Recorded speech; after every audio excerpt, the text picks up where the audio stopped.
given that the shape of a protein dictates its function, the ability of a protein to fold into the right shape is very, very important to making sure that it works properly. And it was once thought that every newly made protein could find its correct conformation, its correct folding pattern on its own. Now, there are cases where you can take a protein in vitro outside the cell and denature it and break its tertiary structure, break all hydrogen bonds that might be holding it together, any ionic bonds, and those proteins can refold into a native state, into a correct conformation, in other words, a correct three-dimensional structure, a correct tertiary structure. But we now know that chaperone proteins help proteins find their correct conformations. They help fold proteins. And there are known diseases where deficiencies in chaperone proteins cause the disease. Cystic fibrosis, for example. In some cystic fibrosis individuals, the protein that is mutated in other cystic fibrosis patients appears to have the correct amino acid sequence. It doesn't appear to be mutant, like in other cases of cystic fibrosis, but it fails to fold, presumably because of mutations in a chaperone protein. And the chaperone proteins assemble into large complexes that help protein folds. This is very schematic, a very schematic view of this. There's binding sites for proteins, ATP is required, and correctly folded proteins come out of the process. But a lot of folding of proteins can occur spontaneously, and I'll talk about that in a second. Now, proteins can, once folded, can be denatured by a variety of conditions. For example, pH changes will affect the ability of a protein to maintain its correct conformation, its correct three-dimensional shape. And you can imagine that pH changes change the concentration of hydrogen ions, which can affect the protonation state of amino acid side chains. And if, for example, hydrogen ion concentrations are raised, previously negatively charged acidic side chains might be protonated, might take a hydrogen ion and be neutral. And if that acidic side chain of that amino acid was important for a salt bridge, for an ionic bond, in other words, if that were the case, then that would be disruptive.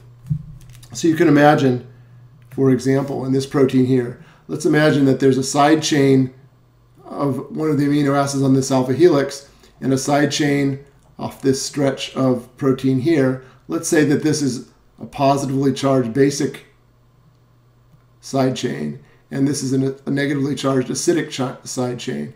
That's an ionic bond. And in proteins, we often call ionic bonds salt bridges, a salt bridge. And salt bridges can help stabilize protein structure.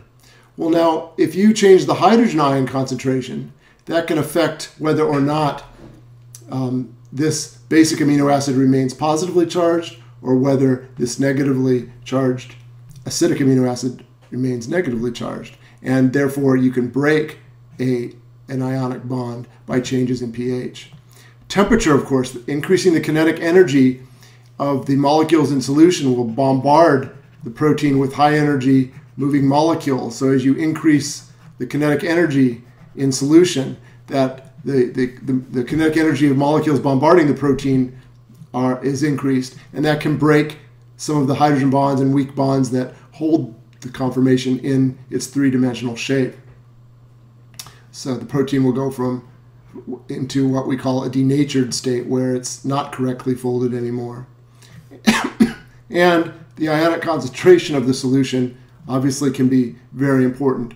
If you throw in a lot of positive ions, for example, a lot of salt, a lot of sodium ions, a lot of chloride ions, those could neutralize charges on polar amino acids and thereby disrupt the role that those polar amino acids play in maintaining a correct three-dimensional shape.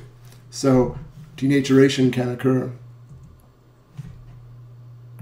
So let's look at case of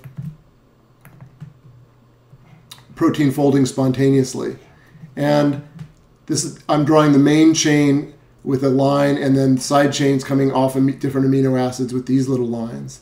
And let's designate X as being hydrophobic side chains. Oops, that's it. Hydrophobic side chains. And let's say Y equals hydrophilic, water-loving hydrophilic side chains. That is polar side chains, or charged side chains. So hydrophilic, polar, or charged, or X is hydrophobic. So let's imagine that we have, say, an X here, and X here, and X here. These are hydrophobic. And we'll say Y, Y, Y, Y. Let's imagine. There it will be considerable thermodynamic force forcing the hydrophobic side chains into the interior part of a protein so that they can hide away from the aqueous water environment. You'll remember early on we talked about the ability of water to organize nonpolar hydrophobic molecules. Well, this is a good case of that. The protein would fold so as to shield the X's, the hydrophobic side chains of hydrophobic amino acids, away from water, just like oil is partitioned in water. And the hydrophilic side chains of hydrophilic amino acids, on the other hand, would mix with water because it's attracted to water. They're polar, so and water is a polar solvent. So the hydrophobic effect and the polarity or lack thereof then can help fold a protein into its correct shape, independent of chaperone proteins. Now we're going to end this lecture here, and next I'll tackle lipids